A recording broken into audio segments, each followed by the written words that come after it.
चलिए आज आपको स्वर्ग की सैर कराते हैं, और वो भी जीते जी।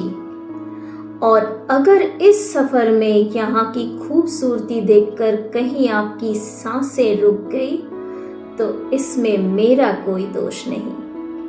ये जगह है ही ऐसी, यहाँ आकर आपको मिलेंगे कुछ ऐसे नज़ारे।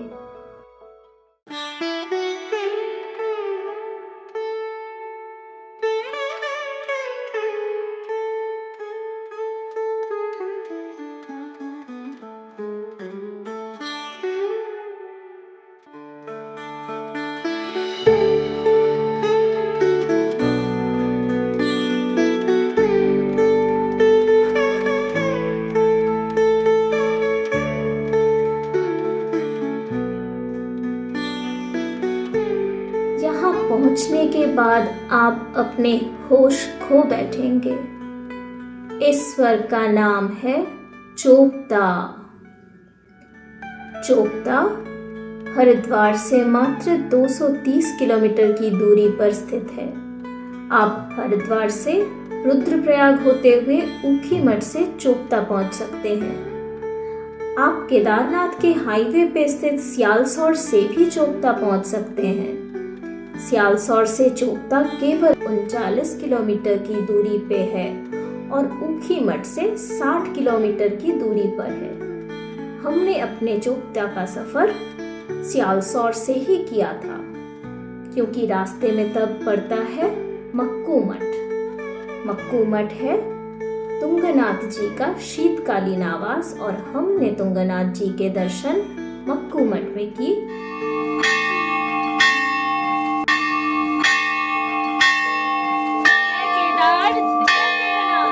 फिर हम चोपता की तरफ बढ़े। 4 धाम की यात्रा में चोपता आराम से जाया जा सकता है, क्योंकि यहाँ पे वास है हमारे तृतीय केदार तुंगनाथ महादेव के, जो कि 12,072 फीट की ऊंचाई पे स्थित है और यह सबसे ऊंचा शिव मंदिर है। पंच केदार में यहाँ शिव जी की बाहु के दर्शन मिलेंगे। यह कुछ 3.5 किलोमीटर से 4 किलोमीटर का ट्रैक है, और इससे भी 2 किलोमीटर आगे एक और ट्रैक करके आप पहुंच जाएंगे चंद्रशिला पीक, जहां से आपको अलौकिक और अद्भुत दर्शन मिलते हैं हिमालय के विशाल चोटियों के। सूर्योदय और सूर्यास्त तो मानो इस दुनिया के बाहर का कोई अनुभव है यहाँ पे। हम ऐसा इसलिए कह पा रहे हैं क्योंकि इन जगहों के दर्शन हमने 2022 और 2024 में ही की हुई है, लेकिन तब हमारे पास वीडियो कैमरा नहीं था। लेकिन इस बार तुंगनाथ जी के दर्शन हमने मक्कू मठ में की, जो कि तुंगनाथ जी का शीतकालीन आवास है और जो कि चोपता में सिर्फ 26 किलोमीटर की दूरी पे स्थित है और सियालसोर से केवल 18 किलोमीटर की दूरी पे स्थित है। जय श्री केदार। नमस्कार। सर्चिंग प्लैनेट आज आ पहुंचा है सियालसोर मंदाकिनी जी के किनारे। ये वही मंदाकिनी जी हैं जो केदारनाथ धाम से होते हुए आ रही हैं, चोराबाड़ी ग्लेशियर से निकलते हुए, जिसका उद्गम स्थल है, और जाके मिलती है ये अलकनंदा नदी से। और इसका उल्लेख तो हमें शिव पंचाक्षर स्तोत्रम में और बहुत से स्तोत्र में मिलते हैं। शिव पंचाक्षर स्तोत्रम में भी यही कहा गया है, मंदाकिनी सलील चंद्र चर्चिकाय नंदीश्वर प्रमथनाथ महेश्वराय मंदार पुष्प बहु पुष्प सुखजिताय तस्मै नकाराय नमः शिवाय। ये सियालसोर एक बहुत ही खूबसूरत से गांव में बसा हुआ है, जिसके चारों तरफ खूबसूरत से हरे पहाड़ और दूर दिख रहे हैं हमें बर्फ़ से ढके हुए पीक्स, और चारों तरफ हमें नहीं पता ये कैमरे में आ रहा है या नहीं, लेकिन चारों तरफ बुरांस के पेड़ फूलों से भरे पड़े हैं। अभी तो यहाँ पे फुलेरा का त्यौहार चल रहा है, जहाँ पे बच्चे शाम को फूल इकट्ठा करते हैं और शाम को सुबह वो फूल घोघा देवता को चढ़ाते हैं, उनको नचाते हैं और फिर घर घर में जाके फूल वितरण करते हैं, जो कि बहुत ही खूबसूरत सा प्यारा सा एक त्यौहार है। हमने भी सुबह उसके नज़ारे देखे, हमें बेहद आनंद आया वो देख के। और बहुत ही शांत सी प्यारी सी जगह है ये। यहाँ पे एक GMVN है जो कि बिल्कुल इसी मंदाकिनी नदी के किनारे है। बहुत खूबसूरत सी जगह है। और आज 18 मार्च है। यहाँ से अब हम आगे की ओर बढ़ेंगे, हम चोपता जाएंगे और देखते हैं कैसे हमारा प्लान बनता है। हम कल रात यहाँ पे आए हैं, कल रात हम यहाँ पे रुके हैं और आगे आज हम निकल रहे हैं। सियालसोड़ में यदि आप आए हैं, यहाँ पे रुके हैं, तो नदी के किनारे खूबसूरत जगह तो है ही। बम्बो कॉटेज है पूरी, मतलब इको फ्रेंडली कॉटेज है। यहाँ से सबसे नज़दीकी जो डेस्टिनेशन है तो वो नॉर्थ इंडिया का एकमात्र टेम्पल है मुरुगन स्वामी, साउथ में। यहाँ पे उनको कार्तिक स्वामी बोला जाता है, भगवान शिव के बड़े पुत्र हैं कार्तिकेय। उनको समर्पित मंदिर है क्रौच पर्वत पे। और उसके अलावा यहाँ से गुप्तकाशी बहुत नज़दीक पे है, ऊखीमठ जहाँ पे भगवान शिव की 6 महापूजा की जाती है, ओंकारेश्वर मंदिर। उसके अलावा चोपता है, तुंगनाथ है और पंच केदार भी यहाँ से नज़दीक है। यदि आप सीज़न पे आते हैं तो पंच केदार का बेस पॉइंट भी यहाँ हो सकता है। पंच केदार भी आप यहीं से कर सकते हैं, क्योंकि पंच केदारों में मद्महेश्वर है। यहाँ पे केदारनाथ तो खैर है ही, केदारनाथ प्रथम केदार है। उसके अलावा द्वितीय केदार जो मद्मेश्वर हैं, तृतीय तुंगनाथ हैं, उसके बाद रुद्रनाथ हैं और पंचम केदार तक तो खैर गाड़ी जाती है। उसके अलावा माँ काली का सिद्धपीठ है और माँ काली जहाँ बालिका के रूप में जन्मी थी, वो भी काली शिला भी यहाँ पे है। और इसके अलावा बसु केदार है, जहाँ पे पांडवों ने एक रात्रि में बहुत सारे मंदिर खड़े किए थे और ऐसा बताते हैं वो अज्ञातवास में थे और रात्रि खुल गई थी, तो पहचान होने के डर से वो मंदिर आज भी तिरछे हैं। उनको सीधा करना, जो वास्तु थी उसकी, मतलब उन मंदिरों को सीधा करना था, वो आज भी तिरछे हैं। जब आप वहाँ पे जाएंगे तो आप महसूस करेंगे कि वाकई में ये मंदिर टेढ़े हैं। तो गांव वाले ऐसे बताते हैं कि वो अज्ञातवास में थे, किसी ने पहचान के डर से होने से जो है वो रातों रात वहाँ से मंदिर बना के आगे हिमालय में निकल गए थे।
हम तो चोपता में अभी वसंत के मजे लेने आए हैं, क्योंकि सारे ट्रैक हमने पहले ही की हुई है। इस बार तो हमें बुरांस के चादर से ढका हुआ चोपता देखना था। चोपता में ठंड का मौसम खत्म होते ही पूरे पहाड़ी ढक जाते हैं बुरांस के चादर से, वसंत ऋतु का आगमन करने। तब चोपता पूरा बदल जाता है उन परियों की कहानियों में जो हम बचपन में सुना करते थे, उन लाल परी नील परियों वाली कहानी में। चोपता मानो उन्हीं कहानियों में से एक जीवंत कहानी हो, जिनके कोने कोने में कहीं ना कहीं तो परियां छुपी हुई हैं। आपको बस उन जंगलों में उन्हें ढूंढना पड़ेगा, बुरांस की झाड़ियों में। यहाँ आप आएंगे तो आप ये पाएंगे कि आप जैसे जैसे ऑल्टीट्यूड गेन करेंगे, वैसे वैसे बुरांस के रंग बदलते जाएंगे। आप जब नीचे के हाइट में रहेंगे तब पाएंगे लाल या गाढ़ा लाल, कुछ मरून जैसा रंग बुरांस के। और धीरे धीरे जैसे जैसे आप ऑल्टीट्यूड गेन करते हैं तुंगनाथ जी के मंदिर के मार्ग पर, वैसे वैसे बुरांस के कलर हल्की होने लगती है, लाल से गाढ़ी गुलाबी और गाढ़ा गुलाबी से हल्की गुलाबी। 10,000 के फीट पे जाके आपको तो एकदम हल्की बैंगनी जैसे लाइलैक का रंग होता है, वैसे वाले बुरांस देखने को मिलेंगे जो दूर से सफेद भी लग सकते हैं। तो मौसम का ऐसा मिजाज देखने को मिलता है चोपता में, जहां टेम्परेचर और ऑल्टीट्यूड के डिफरेंस से इतनी ज्यादा टोपोग्राफिकल चेंज देखने को मिलती है। और हमारे विशाल हिमालय के चोटियों के जो दिव्य दर्शन मिलेंगे यहाँ, वो तो आप आजीवन नहीं भूलेंगे। अब तुंगनाथ जी के मंदिर का दर्शन भी आप इस समय कर सकते हैं, लेकिन कपाट बंद रहेंगे। बहुत श्रद्धालु इस समय तुंगनाथ मंदिर के दर्शन भी करते हैं। चलिए उन्हीं से सुनते हैं उनकी जुबानी तुंगनाथ ट्रैक की। अभी हम गए थे ऊपर तो मंदिर बंद था जी। लेकिन जाते समय कैसे हुआ कि पहले ठंड थी, तो जैसे जैसे बर्फ़ आने लगा और धूप पड़ने लगी तो थोड़ी थोड़ी गर्मी आने लगी। तो हमने 3-4 लेयर्स पहने हुए थे, वो किसी काम के नहीं, हम पसीने से लथपथ हो गए बीच में से। तो वही उसके बाद हमने कपड़े निकाल दिए और ऐसा लग रहा था कि पास में ही है, लेकिन बहुत दूर था, इतना टाइम लगा हमको। बहुत अच्छा लगा एक्सपीरियंस बहुत अच्छा लगा। जो भी अपने को इधर उधर से ऊपर जाने तक जो भी कष्ट पड़ रहे हैं उसका फल मिल रहा है ऊपर जाके। It was satisfied. नमस्कार, जय श्री केदार। सर्चिंग प्लैनेट भी अभी आ पहुंचा है तुंगनाथ चोपता में, जो कि उत्तराखंड राज्य के रुद्रप्रयाग डिस्ट्रिक्ट में आता है। तुंगनाथ जी पंच केदारों में से तृतीय केदार में आते हैं और आज 18 मार्च है। अभी तुंगनाथ जी के कपाट बंद हैं, जो कि खुलने वाले हैं मई के महीने में, जिसके दिन ऊखीमठ ओमकारेश्वर मंदिर से घोषणा की जाएगी। अभी श्रद्धालु वहाँ पे ट्रैक करके जा रहे हैं, पर कपाट वहाँ के बंद है। बहुत अच्छा लगा, पर अभी तो क्या है, जो द्वार है वो बंद हो रखे हैं, पर जैसे जैसे आप ऊपर पहुँचते जाएंगे वैसे वैसे आपको जन्नत दिखती जाएगी। जी thank you so much. Okay. अच्छा लगा आपको? बर्फ मिला? बहुत अच्छी खासी हैवी स्नोफॉल है वहाँ पर। ऊपर आप ट्रैक पे भी जाते हो तो ट्रैक पे भी बर्फ़ है और बाकी पूरा एरिया बर्फ़ से ढका हुआ है। But it's worth, ना? जी बहुत बहुत ज़्यादा। एक पीस होता है ना, एक पीस, इंटरनल पीस जो मिलता है, वो पीस है वहाँ पर। We have 2 more devotees here who are from Kerala. No, I am from Kerala. He's from. I'm from Maharashtra. Okay, I'm so sorry you're from Maharashtra. I am from Kerala.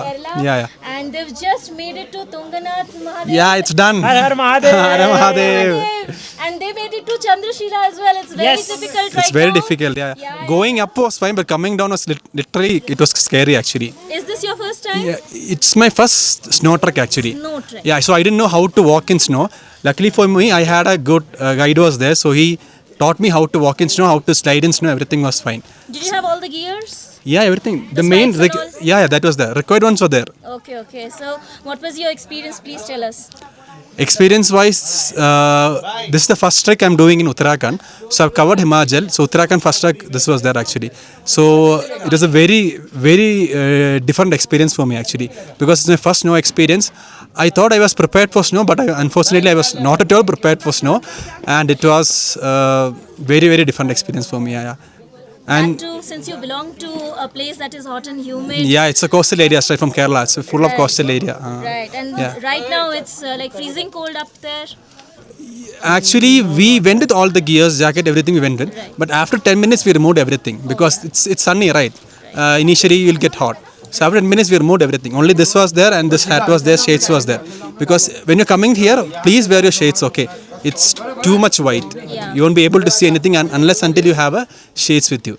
And you'll get a good. This is actually this is actually the month of March. So it's actually closed there completely. So if you want to come to see and pray completely, you have to come in May month. Correct, right? You have to come from in May month. So I'm planning to do my Badrinath and Kedarnath trip in June or May or something. Yeah. So I'm planning for that. Great. Yeah, you'll be having this very, very godly feel. Yeah, this presence is too much. Yeah. Okay, we would like to know what brings you here. What brings me, actually, I am a Lord Shiva fan. So I am starting my visiting each and every temple of Shiva, starting with this Chopta. So I'm planning next Badrinath, Kedarnath, this 12 Jyotirlinga is there, 5 Panch Kedarnath, Kedar something is there. I am not good with everything. Then This is just the beginning. This is just the beginning. So I'm just starting my research, I'm just doing everything. This is my first step. I hope I'll be able to finish everything. Surely, if Yeah. Shiva wants, no one can stop you. No from, one can stop me. Yeah, no yeah. one can stop you from what you want to do. Sure, sure. All the best to you. In search of Shiva. All are here in search of Shiva. Har Har Har Mahadev.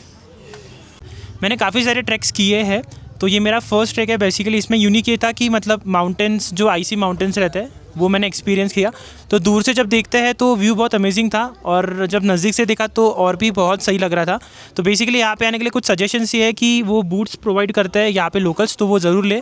बाद में उसके साथ में spikes रहते हैं वो भी ले, क्योंकि आगे बर्फ़ जो है वो काफ़ी मतलब फिसलन रहती है, तो नॉर्मल शूज़ काम नहीं करेंगे।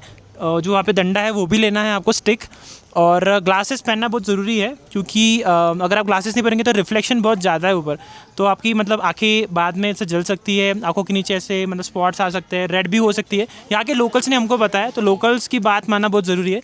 और दूसरी बात तो एक्सपीरियंस ये कि पेशेंस टेस्ट करता है।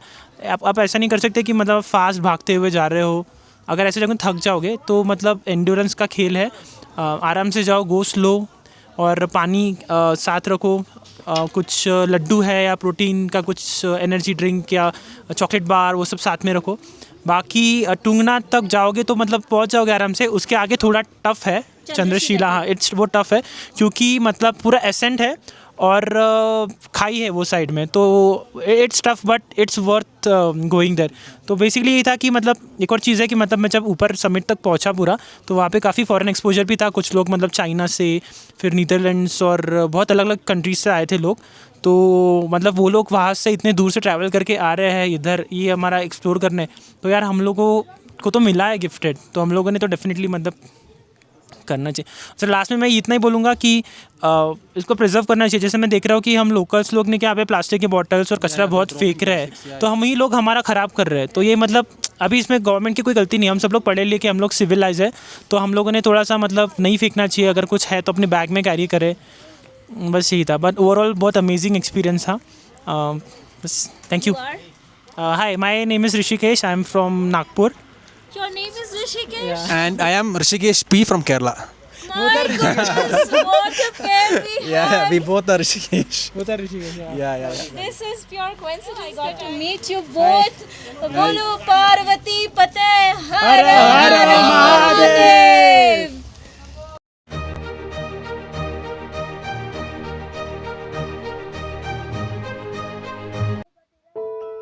चोपता के सारी गांव से एक और छोटा सा ट्रैक है, जो है देवड़िया ताल की। तो मेरे प्रिय दर्शकों, ये तो था हमारे वसंत ऋतु में चोपता का सफर। आपका क्या है? आप ये वीडियो देख रहे हैं तो आपका तो एक ट्रिप चोपता का बनता ही है। आप भी अपने अनुभव शेयर करिए हमारे इस छोटे से चैनल पर और अपने अनुभव जरूर बताएं। Just the beginning, my dear friends. Uttarakhand is a treasure trove. And to know more, please show us your love by your like, share, subscribe, and the most important, your valuable comments to inspire, motivate, and travel more